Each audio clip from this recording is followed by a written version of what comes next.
Your romance novels are being written assuming you're not really reading or fully paying attention to them. I hate generalizations, and it's not all of them nor every author, but enough and with enough momentum behind it that the genre is slowly being rebuilt around your fragmented attention. You have a book in one hand and a phone in the other. You're reading, you get a notification, and then you start reading again. The writing has to be calibrated to survive those 30 seconds of fragments, to make sense anyway and not lose you if you weren't fully there. And there's a term for this. It's called second screen writing. It's been reshaping the shows we've watched for years now, and it is absolutely happening to your books. I want to talk about why it happened and why it matters beyond the books written like this suck, because this writing trend has dire consequences. Here is the concept of second screen writing before we get further into this. In Latin American telenovelas, or soap operas, there is a long-standing tradition of actors narrating what is happening on the screen while it's happening. "I am walking into the kitchen," she says while walking into the kitchen. The reason for this is really practical. These shows were designed to be watched while you did something else, like you were cooking or cleaning. The viewer wasn't really watching the show. They were effectively listening. Since the show functioned as background audio, it caused that deliberate production choice. This narration of the character action is not a stupid format. It is designed for a kind of attention built around a real audience behavior. But there's a new version of this happening in your Netflix shows, and this is the distinction that matters. When you have a viewer that is doing the dishes while the show plays, the eyes may be elsewhere, but the mind is fully on the story. Whereas a viewer that's scrolling on their phone while the show plays, the eyes are elsewhere, and the mind is also separate between two different streams of awareness. The first is background content, the second is second screen content. Background content, telenovela style, needs audio clarity, while second screen content needs everything spelled out constantly, like repeatedly. Because at any given moment, the viewer only caught about half of what happened on the screen. They got distracted by biker guys on TikTok or their group chat popping off. It's not presuming that the viewer is stupid, just that they are aware of multiple things at once and need that recapping. Now, while this started on TV and is still ongoing, trends never stay stuck to one medium, and eventually it's leaked into our books as well. Someone looked at BookTok, saw all these readers absorbing romance at an insane pace, and decided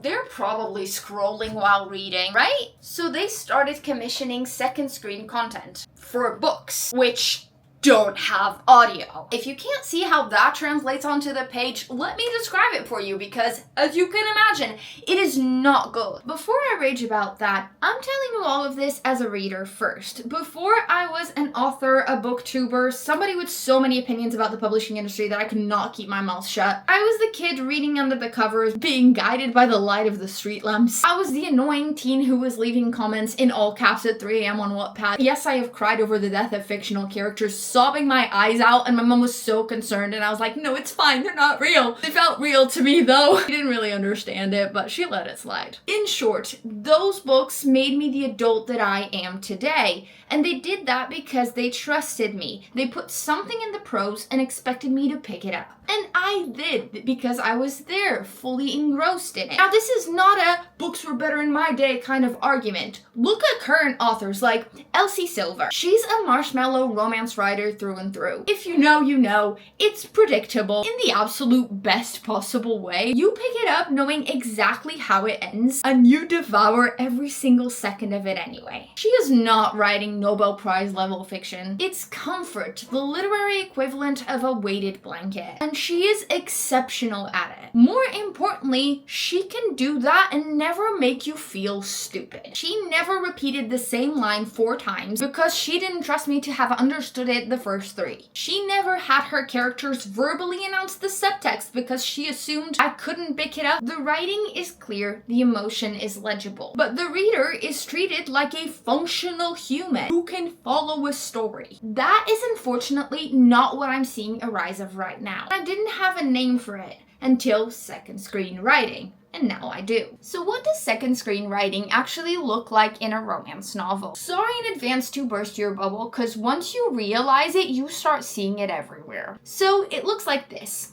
A character has a feeling. The author describes the emotion. The character then has an internal monologue about the emotion. The character then either says the emotion out loud or has another character ask about it. Then, and this is the one that makes me slam the book face down, there is a follow-up beat where the character reflects on having the same damn emotion. Beat after beat after beat, all about a singular feeling. In a second screen piece of content, that repetition kind of makes sense. The viewer tuned back in halfway through. They needed the recap. Completely logical production decision. In a book where the reader, by definition, is looking at the words, this repetition is communicating that I don't trust you enough to have read the last paragraph, which is a fascinating stance to take with a person who is currently holding your book. There's an undeniable correlation there with the rise of audiobooks. If you want me to open that particular can of worms, let me know in the comments and we can start a whole rant about it. Regardless, another issue with second screen writing is it also removes subtext from dialogue to make sure you really get the point. Subtext is when two characters are speaking to one another about like dinner reservations, but in reality they're actually talking about breaking up. The tension lives in what is not being said, and you as the reader hold both layers at once.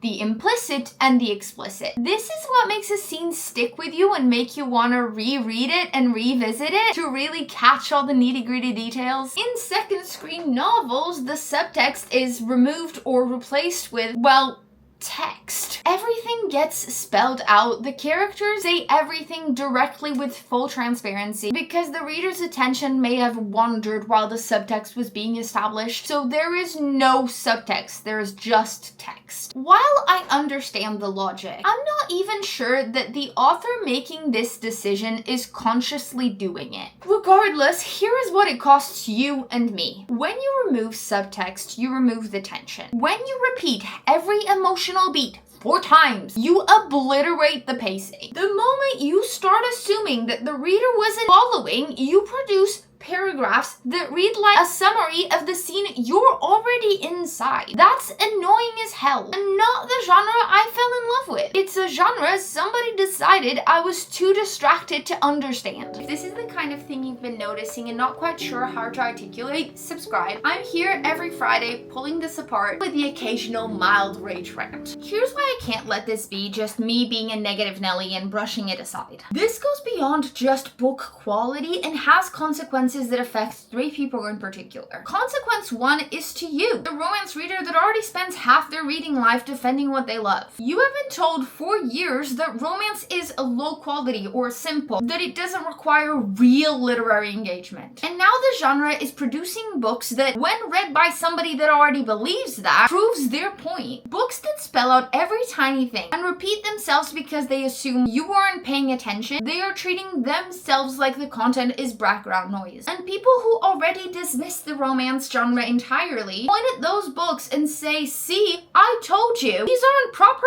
books. And you, the person who cried for 3 chapters at an Elsie Silver novel and meant every single goddamn tear, get lumped in with it. Which brings me to consequence 2, and that is for the reader who hasn't found us yet. Literacy levels hit a 30-year low in 2025. College professors who are watching it happen in real time saying the students in their classrooms don't have basic reading skills.